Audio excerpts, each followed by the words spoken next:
Maring hindi mo pirma yon, pero sisiguruhin ko sa'yo, kung nakikinig ka, Atty. Espera, tao mo yung nilagay mo doon. Kasi hindi ka abot sa pang-8 libro. Kung wala kang taong itinalaga doon at siya ang pumipirma in your behalf.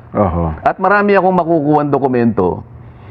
At sa sandaling makuha ko yung mga dokumento na yan, at naikumpara ko na yung pumirma kay Gutesa, ganun din yung nakapirma doon sa mga ibang dokumento na dumaan sa iyong opisina. May kalalagyan ka, attorney. Yan masasabi Delikado. ko sa'yo. Isang malaking tao na inimbita doon at pinagsubmit siya ng affidavit. Kapag binasa mo yun, Jen, nilaglag si Saldico. So talagang... So doon, lilitaw doon, talagang scapegoat. Ang sasabihin niya, maihinuha mo kung sinong tinutukoy ko rito. Wala po akong kinalaman dyan. Maaaring ako po ang pinakamataas doon sa institusyon na yun. Ngunit wala akong kinalaman doon sa ginagawa ng mga chairman. Lalong-lalo na yung chairman ng Appropriations Committee. So makikita mo, merong direction talaga yung scapegoat strategy. Inambush daw. Sabi ko, magkasama tayo Sabado, di ba maghapon? Maghapon po ng Sabado, magkasama tayo dalawa. Tapos pagdating ng Linggo, Jen, totoo ba ito? Ako, mukhang malabo. Magkasama kami ni Sandante nung Sabado Maski nga yung ambush interview, ayoko Ay, isa pa po yun. So mapapangiti ka na lang at mapapaisip, bakit kaya? Ano kaya ang darating sa isang taong gumawa ng ganito? Anong ganansya niya? Anong pakinabang niya rito? Siguro pansarili, nasa sa kanya. Sila ang nakakaalam kung paano siya makikinabang doon. Maring binayaran siya para gawin yun. Di ba? So ang objective niya para manggulo lang, o kaya takutin yung mga ibang tao, o kaya bigyan ng alalahanin ng mga taong malapit sa akin siguro.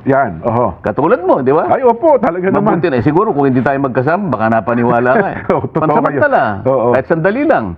Siguro, yun lang isang minuto kanyang medyo kinabahan si Jen Subarjaga. Nako, accomplishment ho ba nila? Accomplishment ko na yun. Nako, So, yan ang mga gusto kong ayusin natin sana. Lalong-lalo na naharap nga tayo sa napakalaging problema ng bansa. Itong hindi pa nga natin natutukoy kung sino ang malalaking taong nasa likod nitong maanumalyang pagpapaglalatag ng mga flood control projects. Ay sari-sari ng fake news ang naglalabasan. Parang merong deliberate na attempt talaga dyan na pagtakpan talaga ito.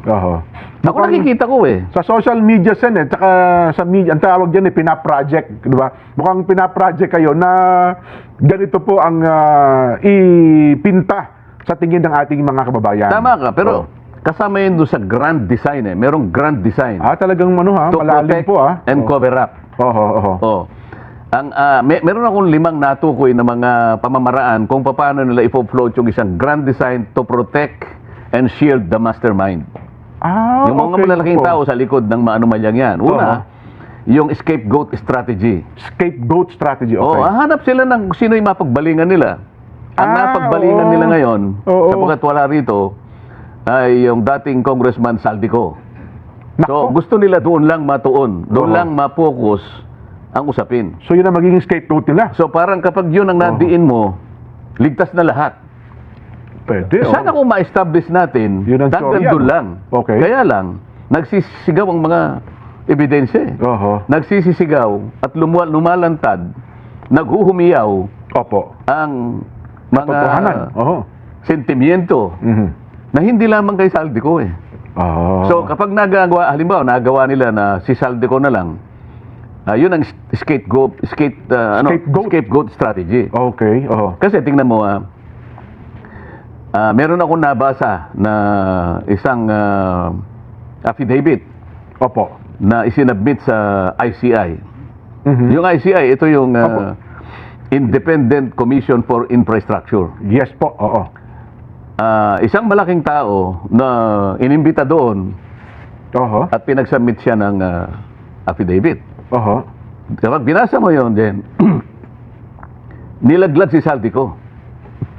So talagang... So doon, lilitaw doon, talagang scapegoat. Ang sasabihin niya, maihinuha mo kung sinong tinutukoy ko rito. Wala po akong kinalaman dyan. Maaaring ako po ang pinakamataas doon sa institusyon na yon. Ngunit wala akong kinalaman doon sa ginagawa ng mga chairman.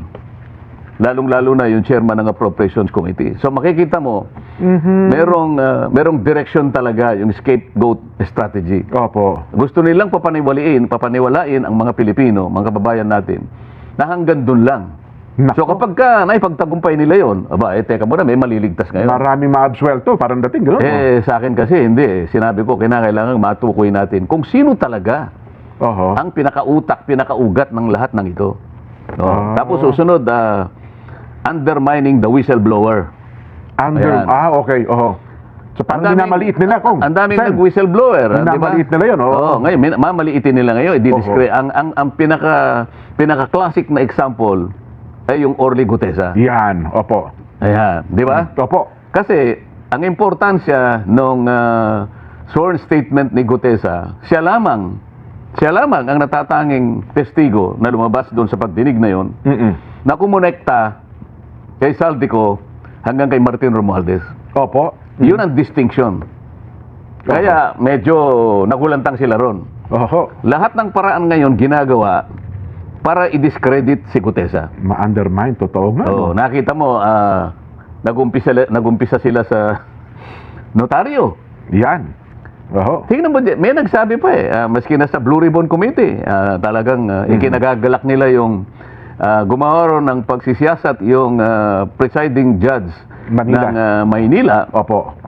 Napatunayan daw na talagang peke yung Pirma ni Ispera. pirma ni nung abogadang nagnotaryo. Oho. Pagkatapos na nila ma-establish nila yon, fraudulent yung statement. Sinundan ng gano'n. Oo. Oho. Unang-una, hindi man lang nila pinag-isipang mabuti, maaari ngang hindi pirma yun nung inaakala ni Gutesa na nagnotaryo sa kanyang dokumento. Mulat sa pool naman talagang peke yung pirma, hindi talaga Oo. yung attorney. Oho. Pero hindi man lang nila sinikap na puntahan. Pwede naman nilang puntahan Ituturo naman sa kanila. Saan ba kayo nagpanotaryo para makita natin sino ba yung nandyan? Yan. Kung hindi yung pumirma, sino yung nandyan? Oho. Hindi natin pwedeng tanggapin sapagkat pinaka-imposible yun na si Gutesa, siya yung mismo nga hanap ng mga libro nung nagnonotaryo para makita niya Yung huling kung anong pahina. ilalagay niyang document number. Yes po. Makukuha lamang yun doon sa pinakalibro nila Yung notarial register nila, sunod-sunod yun magmula sa number 1, 2, 3. Sa pagdaan ng panahon, dadami yung nagpapanotaryo. Opo. Doon sa panahon na si Gutesa ay pumunta ron, nasa 500 plus na yun Opo, pati Halimbawa lang, yung pinanotaryo ni Gutesa ay number 522 na yun. Opo. Page sa limbawa 125. Saan makikita ni Gutesa yung kung hindi sa mismong libro nila na nandun sa loob ng kanilang opisina? Tama. Oho. Pagkatapos, nakita ko naman rin Ni Gutesa yun. nakita ni Gutesa. Oho. Palagay mo, nagkaroon ng milagro, nakita ni Gutesa yun. Yan. Saan niya kukunin yung stamp pad? Ayun. Para hindi i-stamp natatak. niya doon sa Oo. pinakahuling bahagi Oo. para lumitaw lahat yung notarial details. Oo. At saka yung sa lugar ng nagnonotaryo Mhm. Yung kasi dahil Maynila yon, merong isang maliit na stamp na kailangan itatak din, opo. Tapos itatatak mo Manila. Nakuha uli ni Gutesa yung gano'n. Nako, oo. Naitatak ni Gutesa. Oo. Pagkatapos, nakita pa ni Gutesa kung nasan yung dry seal. Yung dry seal ng attorney. Nako. At siya mismo yung nag-dry seal ng gano'n, ano? Yan, oo. At saka niya ipinirma halimbawa. Oo. Kung pwede si Gutesa na lang Ang gumawa ng lahat ng yun, oo. paano magagawa ni Gutesa na hanapin yung notarial register ng taong sumisinop doon? Opo, meron ho yan. Merong custody doon sa libro na yon. Paano pinahiram sa kanya kung pinahiram man yung, di ba? Opo. Kung hindi pinahiram, kinuha sa pilitang kinuha ni Gutesa para sa ganun ay magkaroon ng tatak. Merong dry seal. Palihim niya lahat ginawa yun. Di ba? Oo. Parang ang hirap paniwalaan Ngayon, Oo. kung halimbawa hindi nga pirma nung abogada, maaaring hindi niya nga pirma, pero Totoo. ang pinakatotoo rito, Oo. meron kang itinalagang tao dyan Oho. na kinasangkapan mo, kausap mo, palagian, sapagkat nandun na sila sa Book 8 Opo, pang-8 libro na nga po nila, Sen. Oo. Isipin mo na lang, yung Book 1 halimbawa, 1,000 na lang Ang pahina, ang pages. 1,000 dokumento na lang yun. Oho. Sa mga tuwid, yung Book 1, meron ng 1,000 documents ang nanotaryo nila. Oo. Nung Book 2, 2,000 na. Oho. Nung Book 3, 3,000. Book 4, 4,000. Book 5, 5,000. Book 6, Book 8 na eh. Opo. So papalapit na sa 8,000 documents eh. Sino yung pumipirma roon na itinalaga mo? Kung hindi man ikaw ang talagang pumirma roon. Dapat na ngayon, ito naman Blue Ribbon Committee, hindi man lang nila tinatawag kung sino yung taong nandoon. Di ba? Paano nakuha ni Gutesa? Sino yung nagpahiram kay Gutesa nung dry seal o kaya yung stampad? Kung a-assume natin na si Gutesa lahat ang gumawa ng lahat ng ito. Totoo. Sino pong nagpapanotaryo sa ating bansa ngayon? Pumunta po kayo sa mga lugar na kung saan meron pong City Hall. Alam mo ba, Quezon City Hall. Kaya RTC, ano? O kaya sa Manila. Hall of Justice. Napakarami po niya nakapaligid dyan. Lahat po na nagpapanotaryo, dyan pupunta, dyan tutungo yan. May dala-dala silang papeles nila at yan ang ibibigay dun sa kung sino man ang makakaharap niya ron. Tama. At magpagtatatakan lahat yung ilan yung dokumento niya at saka siya magbabayad. Meron bang isa sa kanilang nagpapanotaryo ang magpipilit na sabihin bago siya umalis? Sir, ma'am, pasensya na po, bago ako umalis, ay gusto ko pong malaman kung kayo po talaga yung pumirma rito. Kayo po ba yung, kasi po nakalagay rito, Attorney Espera. Yan, kayo po ba ito? Kayo po ba ito? Halimbawa, sinabi niya, pakipirma niyo nga uuli ito, baka hindi po kayo ito eh. Nako, Meron ba taong magsasabi ng gano'n at magpipilit at uusisain niya na yung pumirma talaga ay yung nakita niyang taong nandun? Mukhang wala pang ganun, sir. Ngayon, hindi man lang nila, sasabihin nila ngayon, na kung merong taong itinalaga kung sino man yung abogadang nagtalaga nun, diyan ka, para ito, pakinabang natin ito, isip-isipin mo, napasa siya 2021 lang. Bago nga lang po eh. Book 8 na siya. Yung law office namin dyan, ang tagal na nun eh. Baka yung book 1 hindi nila napuno at saka ayaw na nilang magnotaryo kasi hindi yun ang talagang kinabubuhay ng aming law office eh. Totoo po. Nangangailangan lang kuminsan ay talagang mabilisan may pagnotaryo. Kaya lang siguro maaring maglagay kami ron. Pero yung talagang para yun ang gawin naming ang hanap buhay na. Hanap buhay, hindi yun eh. Hindi yun, yes po. Itong abogadang ito, iyon ang kanyang hanap buhay. Kaya may mga branches sa Senate, di ba? Ngayon sasabihin niya, maring hindi mo pirma yun. Pero sisiguruhin ko sa'yo, kung nakikinig ka, Atty. Espera, tao mo yung nilagay mo doon. Kasi hindi ka abot sa pang-8 libro. Kung wala kang taong itinalaga doon at siya ang pumipirma in your behalf. At marami akong makukuha dokumento.